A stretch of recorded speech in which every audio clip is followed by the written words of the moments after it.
아베 총리가 바로 트럼프에게 만나자고 연락을 했어요. 네. 이게 멍미? 저는 아까 김효영 교수도 얘기했지만 예. 아베 총리 스타일상 어깃장 놓지는 않을 것 같아요. 왜냐하면 우리가 보기에는 아베 총리가 좀 이상한 사람이고 마음에 안 드는 경우도 있지만 네. 아베 총리가 일본 내에서 나름 탄탄한 그 지지를 받고 있고 그렇죠. 총리를 저렇게 오래 하는 거는 그래도 검증된 지도자라는 거거든요. 네. 그러니까 대세에 따라갈 것 같아요.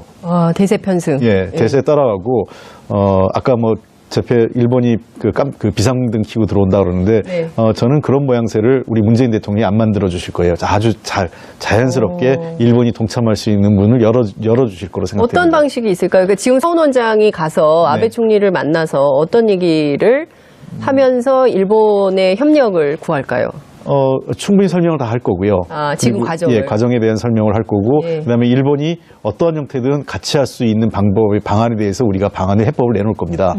그건 여러 가지 방법이 있겠죠. 지금 당장 정상회담은 못한다 하더라도, 네. 필요하면 육자 회담. 그 장관급 회담을 한번 한다든지, 예. 또는 육자 정상회담 거쳐서 예. 그런 형태에서 일본이 소외감 당하지 않게, 그다음에 일본 입장에서도 충분히 뭔가 역할을 할 수 있다는 것에 대해서 보여줄 거예요. 아마 필요하면 대통령께서 이후에 네. 일본하고 자연스럽게 셔틀 정상회담 할 수도 있는 거기 때문에요. 예. 내용에 대해서 설명하고 아베 총리가 이런 그 한반도의 평화 문제에서 자기도 지지하고 역할을 하고 싶다는 얘기를 할 수 있는 장을 만들어줄 수도 있는 거죠. 판을 문재인 대통령이 또 판을 깔고 이번에는 아베 총리께서 그럼요. 이렇게 도와주셔가지고 한반도 정세가 이렇게 좋아지고 예. 있다. 제가 늘 전에도 한번 말씀드렸잖아요. 그 외교는 네. 실리를 쫓아다니는 게 아니라 실리가 있는 곳에 명분을 만드는 거라고. 실리가 있는 곳에 명분. 그러니까 예. 아베 총리의 도움이 필요하다면 일본 정부의 도움이 필요하다면 일본 정부에게 명분을 만들어주는 게 우리 역할이죠. 네. 근데 사실 일본은 좀 깔끔하지가 않아요. 과거사 문제에서도 그렇고 특히 이제 일본군 위안부 문제와 관련해서도 좀 그렇잖아요. 근데 대통령께서 이미 일본군 위안부 문제는 딱 일본 정리를. 위안부 문제대로 예. 그건 우리가 피해자가 납득할 수 있고 그렇죠. 국제사회의 인도적 기준에 맞춰야 된다. 그 기준을 정했기 때문에 네. 다만 그 문제는 그래서 아직 해결이 안 된 거다. 그래서 선을 그었습니다. 그러나 그 문제와 다른 정치 외교의 그 경제 분야의 협력은 별개로 진행하겠다는 거기 때문에 예. 한반도 비핵화나 북한 문제와 관련돼서는 이거는 그 남북한은 물론이고 그 일본도 포함되어 있는 함께 영향을 받는 문제거든요. 그래서 저는 일본의 협조가 필요하고 그런 일본의 협조를 받기 위해서 이 일본이 참여할 수 있는 여러 가지 우리가 해법을 제시하는 거는 충분히 가능하다고 생각하고 일본도 거부하지 않을 거예요. 그러니까 지금 보면 사실 과거에 그 민주정부 시절에는 육자회담 틀이 계속 가동이 됐었잖아요. 네. 그러니까 이제 이명박 정권 또 박근혜 정권 들어오면서 육자회담 틀이 완전히 무너졌는데 사실 동북아 평화체제는 이 육자 틀 안에서 뭔가 성과를 내야 되는 측면이 있고 결국에는 남한과 북한이 서로 상호 존중 평화체제가 만들어진다면 경제적으로도 굉장히 이익을 볼 수 있는 그렇습니다. 거 아니겠어요? 지금 사실은 많은 분들이 무슨 북한이 경제적으로 뭘 바란다. 네. 경제 보상을 원할 거다 이런 예. 얘기하는데 그거는 정말 이 현실과 동떨어진 얘기라고 생각을 합니다. 예. 북한의 입장은 미국이 경제 제재만 하지 않으면 된다는 거예요. 그러니까 우리가 다른 나라하고 경제 협력을 하는 거를 미국이 막지만 마라. 네. 이런 거죠. 미국한테 원하는 것도 없습니다. 실제로 미국이 북한한테 뭘 줄 형편이 못 돼요.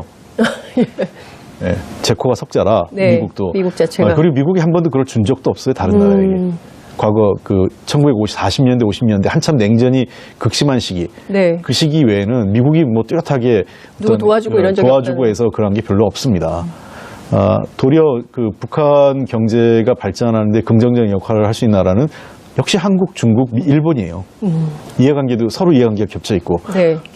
미국은 그 와중에 그냥 그러니까 숟가락 그냥 하나 얹을 가능성이 굉장히 높은 거고요. 예, 예. 말로만 하는 거고. 그래서 이 북미 국교 정상화라는 게 네. 굉장히 오랜 기간을 거칠 겁니다. 그 안에는 아하.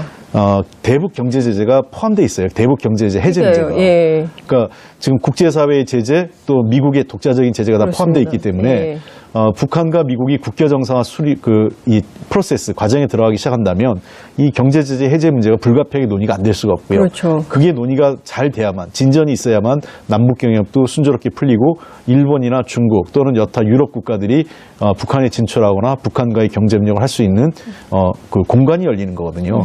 북한이 원하는 건 바로 그런 걸 거라고 생각합니다. 그러니까 특별하게 뭘 보상을 해달라는 게 아니라 최소한 국제사회 정상 국가로서 무역도 하고, 그렇습니다. 뭐 투자도 받고, 예. 그래서 경제 발전도 하고, GDP도 올리고, 뭐 이런 방식으로 하기를 원하는 거다. 그런 걸 하는데 미국이 방해하지 말아달라, 못하게 하지 말아달라는 거죠. 예. 그러니까 그런 얘기 나오지 않습니까? 우리를 존중해달라는 얘기를 그렇죠. 하잖아요. 국가로서 존중해달라라는 예. 얘기를 계속 하고 있는 것 같아요. 그러니까 북한은 1950년, 53년 네.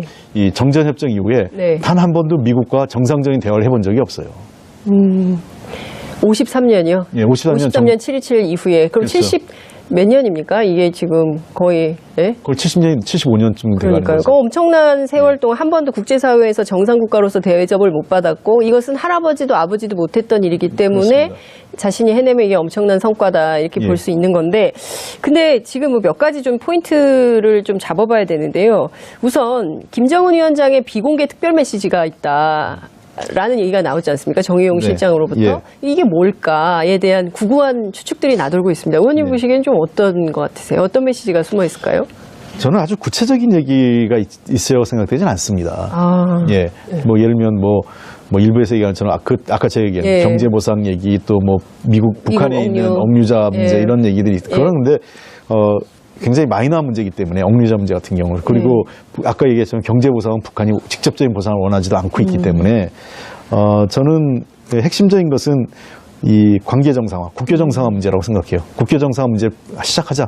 예. 그러니까 우리는 미국하고 정상적인 관계를 맺고 싶고 그 과정에서 주한미군 문제라든지 또는 그 미국의 어떤 동아시아 질서에서 미국 역할이라든지 이런 것들은 우리가 충분히 협의할 수 있다. 이렇게 할 것 같아요.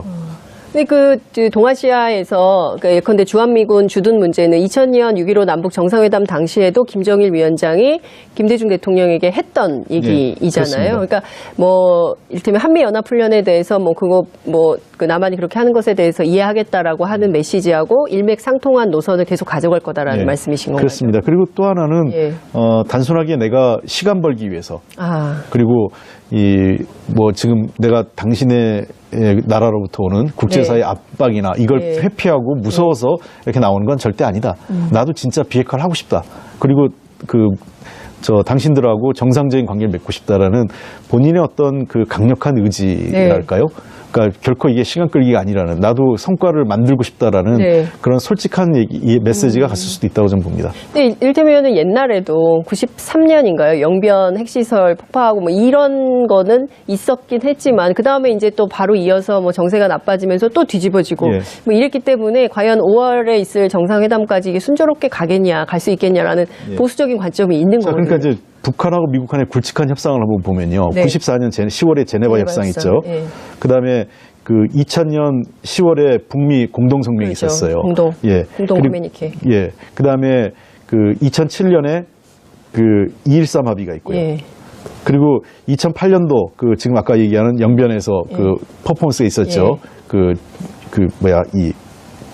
핵시설 굴뚝 이렇게 허물고 하면서 굵직하게 보면 한 네 가지 정도가 기억이 나는 건데 이 과정들이 사실상은 그때하고 지금 다르다고 생각해요. 지금 방식은 정확하게 얘기하면 탑다운 방식입니다. 그러니까 과거의 방식은 바텀업 방식, 그러니까 밑으로부터 합의가 해서 조금씩 높은 수위로 올라가는 거였다면 아마 트럼프 대통령의 합의는 그 탑다운 방식이죠. 최고 지도자가 합의하고 밑으로 내려오는 방식이라는 거고요. 첫 번째. 그 다음에 두 번째 다른 거는 그 합의에 이루어질 시기에 대충 오면 권력이 좀 불안할 때였어요. 권력 교체, 그러니까 미국이 권력이 임박해서 말기나 이런 쪽에 됐기 때문에 이루어지지 못했죠. 근데 지금은 트럼프 대통령 정권 초기입니다. 우리도 그렇고. 우리도 그렇고. 그다음에 또 주변 국가들이 당분간 정권 교체할 가능성이 별로 없어요. 시진핑 체제는 뭐 그냥 시황제 얘기까지 나옵니다. 뭐 특별 그 누굽니까? 저 러시아 그 푸틴도 그렇고 네. 아베 총리도 뭐 최근에 요즘 다시 그 저 학교 문제가 좀 학원 문제가 들어서서 좀 들썩들썩하지만 그래도 좀 갈 것 같아요. 당분간은. 그래서 이 주변국의 그 정치 체제가 나름 안정돼 있다는 것도 예. 나쁘지 않아요. 그 상황이. 그러니까 지금 탑다운 방식을 한 것, 그다음에 주변국의 미국을 비롯한 모든 나라의 네. 정치 체제가 상당 기간 유지될 거라는 점. 예.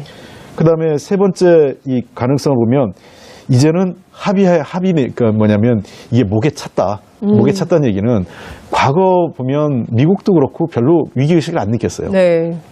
북한이 핵 개발 얼마나 할 수 있을까? 실력이 있겠나, 장거리 로켓, 우리를 위협하기 힘들어. 근데 실제로 북한의 그 핵과 장거리 로켓 기술이 빠르게 진전하고 미국 네. 본토를 사실상 미국 서부 지역은 그렇죠. 괌 하와이는 물론이고 네. 서부 지역까지 거의 도달했다 이런 분석이 나오고 있지 네. 않습니까? 그러니까 미국으로서도 시간이 많지 않은 거죠. 그러니까 그런 측면에서 트럼프 대통령이 이 문제에 나설 수 있는 계기가 된 겁니다. 그러니까 미국 내에서 이 문제가 네. 변방의 문제가 아니라 미국 메인 사회, 메인스트림, 그러니까 주류 사회의 문제로 자리 잡히었다는 거죠. 예. 그러니까 과거 중동 문제하고 북한 문제를 보면 중동 문제는 주류 사회 문제죠. 그렇죠. 왜냐하면 유태인들과 관련돼 있고 석유와 관련돼 있는 문제이기 때문에. 근데 지금 북한 문제는 변방이었죠. 네. 미국을 위협하지 않기 때문에. 근데 이제는 미국을 위협하기 시작한단 말이에요.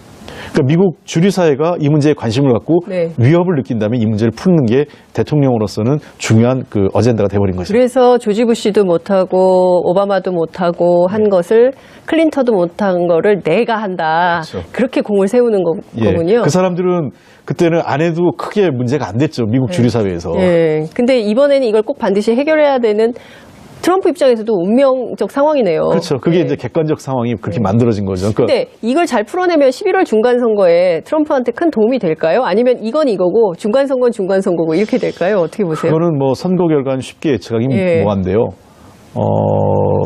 그 통상적으로 외교 정책이 트럼프의 그 어떤 국내 정책까지 한 적은 많지는 않기 때문에 네. 결과를 예측하기는 어렵지만 현재 분위기로 봐서는 그래도 도움이 되지 않을까 싶어요. 그러니까 다른 여태 지금까지 미국이 해왔던 또 네. 북한과의 미국과의 대화를 감안해 보면 이번만큼 사변적인 이 사건은 없었고요. 네.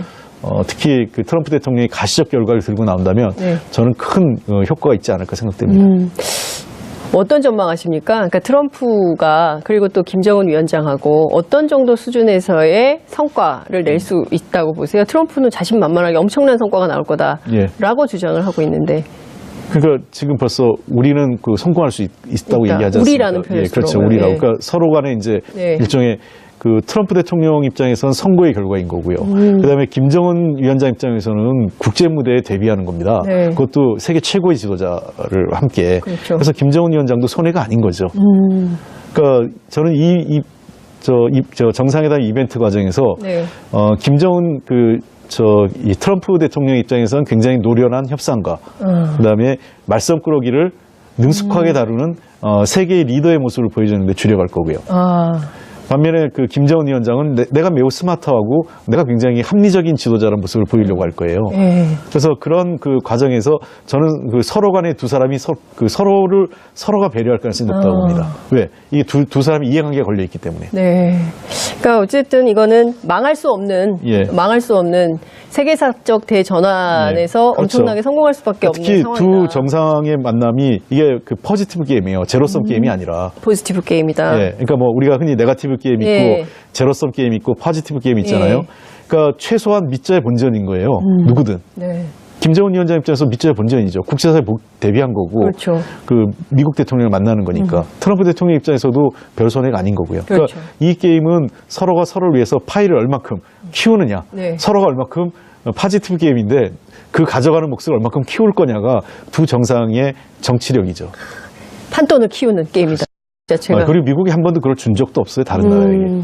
과거 그 1940년대, 50년대 한참 냉전이 극심한 시기. 네. 그 시기 외에는 미국이 뭐 뚜렷하게 누구 도와주고 이런 적이 도와주고 없다는. 해서 그런 게 별로 없습니다. 도리어 그 북한 경제가 발전하는데 긍정적인 역할을 할 수 있는 나라는 역시 한국, 중국, 일본이에요. 이해관계도 서로 이해관계가 겹쳐 있고. 네. 미국은 그 와중에 그냥 밥숟갈, 그러니까 숟가락 그냥 하나 얹을 가능성이 굉장히 높은 거고요. 예. 말로만 하는 거고. 그래서 이 북미 그 국교 정상화라는 게 네. 굉장히 오랜 기간을 거칠 겁니다. 그 안에는 아하.